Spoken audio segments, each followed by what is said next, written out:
धन्य है ये परमात्मा, अपनी आन बान शान सब भक्तों के कारण छोड़ देते, नियम पलट देते हैं। भक्त के लिए वैसे संविधान में रहना पड़ता है। दो विधा चलती है भगवान के आंगन में। एक तो कानून चलता है कि भाई ठीक से चलो, नहीं तो पाप लगेगा। पर कोई आतुर पापी भक्त बन जाए तो भगवान उसके लिए नियम बदल देते हैं कि जा आए शरण तजे नहीं ताऊ, कोटि विप्र बदला गई जाहू। करोड़ों पाप हो उसके लिए नियम अलग। हाँ, शरणागत आ गया है। और गीता में भगवान कहते हैं साहब, जो शरणापन्न आ जाता है, सर्वधर्मान परित्यज्य मामेक शरणं व्रज, अहम त्वाम सर्व पापेभ्यो मोक्षयिष्यामि मा शुचः। उसको पाप से मुक्त कर देते हैं। यूं पाप के लिए बहुत लंबा फेरिस्त है, तुमको हजारों नरक भोगना पड़ेगा। लेकिन अगर आदमी डायरेक्ट आ जाए, समझ गए, तो काम कुछ और बन जाता है। मजदूरी करो तो कई दिन में उतारना पड़े, न जेसीबी ले आओ, न जेसीबी से काम कराओ तो 1 घंटे में काम हो जाता है। ये सीधा काम यंत्र से, मंत्र से, तंत्र से और भगवान की भक्ति से ये सीधे काम हो जाते हैं। पितामह का मोक्ष हुआ, उनको देखते ही देखते भगवान में ज्योति समा गई। बोलिए बाल कृष्ण भगवान की, अरे द्वारकाधीश भगवान की जय। ऐसे कुंती माता के पास फिर आए और कुंती माता को भगवान ने एक भरोसा दिया कि वाह मेरा घर है, द्वारिका है, जाना तो पड़ेगा, पर वाह शर्त एक बात की, क्या? तू जब याद करेगी ना तब मैं आ जाऊंगा। भगवान ने भरोसा लिया और भगवान को विदा किया और भगवान सीधे जो है द्वारिका में गए। और इधर परीक्षित का जन्म हुआ। परीक्षित सयाना हुआ और इसकी एक बड़ी भारी इसका नामकरण हुआ विष्णु रक्षयति विष्णुरात। जिसकी भगवान विष्णु ने रक्षा करी वह विष्णुरात। अब यहाँ से कथा थोड़ा लंबा विस्तार ले रहे, जैसे नदी जो है बहुत बड़ा पाट लगा देती है, बहुत बड़ा बहाव बना लेती है, ऐसे ये सब जीवों की लिए बड़ी कथा होने लगी धीरे धीरे। अभी एकल कथा, अब बहुत बड़ी कथा, हम सबको समेट करके ले जाने वाली कथा है। उसका बहाव बढ़ गया है, अब हम सबको समेटने की तैयारी कर रही है कथा। विष्णु रक्षयति विष्णुरात। जिसकी भगवान विष्णु ने रक्षा करी वह उसका नाम विष्णुरात। अब बताओ हमारी रक्षा किसने करी? हम भी तो माँ के गर्भ में थे। वहां से आज तक बताइए हमारी रक्षा किसने करी? रही मन विपदा के परो कबहु न दीजे रोई। जो रक्षक जननी जठरे सो न गयो प्रभु सो।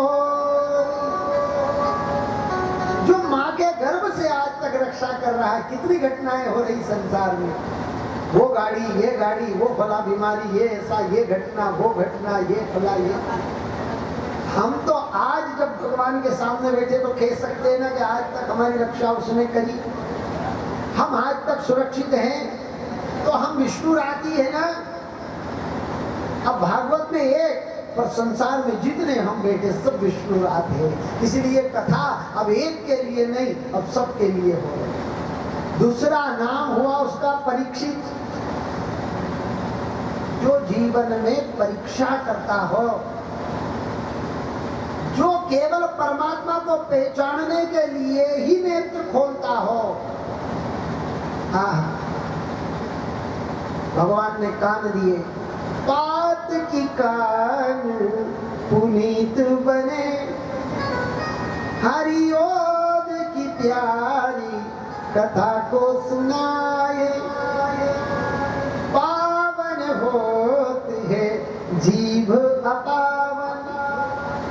ये जीवान संसार में कितनी चलती है साहब, पता अगर इतने देर आप मौन बैठे अभी कहीं होते ना, तो ना जाने 1000 बात कर ली होती। आपकी गिनती करने वाला यंत्र होता नहीं तो भीतर से बोलते कि मासी ने 2000 बात करी। यंत्र भीतर से कहता कि सुबह से शाम तक हम हजारों बातें करते हैं साहब, पर जीवान संसार की बातों से अपवित्र हो जाती है। फिर भगवान का जब भजन करते हैं तब ये जिह्वा पवित्र होती है। पावन होती है जीभ अपावन, अरे भावन सो हरि के गुण गाए, भावन सो हरि के गुण गाए। पावन होते हैं नैन दऊ, ये दोनों नेत्र कब पावन होते हैं? छवि सावरी सूरति को दिखराए, हो छवि सावरी सूरति को दिखराए। जब तक इन नेत्रों को बिहारी जी ठाकुर जी का दर्शन नहीं कराते हैं साहब, ये आंखें इनका जन्म बेकार हो जाता। संसार दिखाने के लिए जहां का जन्म थोड़ी हुआ है। जो नश्वर है, जो वास्तविक है ही नहीं, उसको आंख को क्या दिखाना। और जो शाश्वत है, जो चीर है, जो अमोलक है, उनको जब इन आंखों को दिखाते हैं तो ये आंखें धन्य हो जाती है। तो परीक्षित एक ही परीक्षा करता है कि जो मैंने गर्भ में दर्शन किए क्या संसार में है, नहीं तो आंखें बंद कर लेता। हमको भी जीवन में परीक्षा करना है।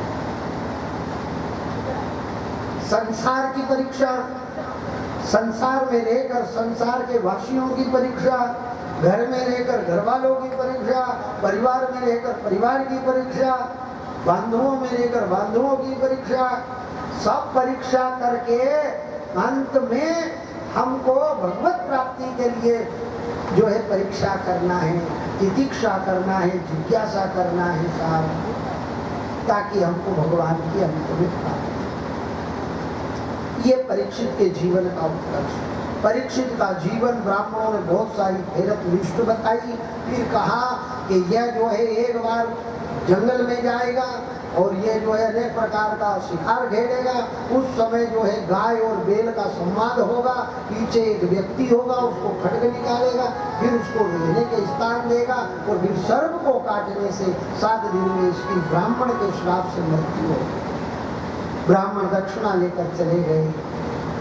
5 पांडव ने विचार कर लिया, स्वर्गारोहण की तैयारी करी।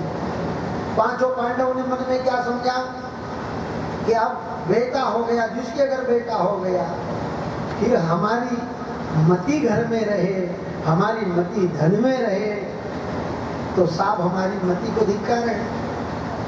कम से कम एक समय के बाद मति को तो कम से कम ठीक कर सकते हैं ना। ये तो अपना ही हो जा रहे, अपन पाना नट कस सकते हैं अपना कहीं ढीले हो गए तो, पर हम अपनी वस्तु को भी ठीक नहीं कर सकते साहब। हम अपनी मति को, खुद की मति को ठीक नहीं कर सकते। तो 5 पांडव ने स्वर्गारोहण की तैयारी करी। स्वर्गारोहण मतलब हिमालय पर जाने की तैयारी। अच्छा, हिमालय कितना कठिन है याद आपको? अरे राम, ऋषिकेश से ऊपर जो जाओ ना तो बर्फ की हवा आने लगती है। पर बद्री विशाल तक तो ठीक, केदारनाथ तक ठीक, पर उससे आगे तो मनुष्य का जीवन ही संभव नहीं है साहब। और ये 5 पांडव, आप कभी गए बद्री विशाल से आगे तो वहां भीमशिला, और भीमशिला के आगे जो गोमुख है, वहां से आगे जो है स्वर्ग का जो रास्ता था, वहां चले गए। अपना देह भगवान के लिए गला दिया, समझ गए? यानी भगवान के लिए हमने कष्ट उठाना। कब? जब हम संसार से परिपूर्ण हो जाए, कुछ व्यवस्थाएं संसार में हो जाए, तो फिर हमको अब अपना शरीर भगवान के लिए खर्च करना है। अपना धन, अपनी मति भगवान में लगाना। 5 पांडव सीधे चले हैं तो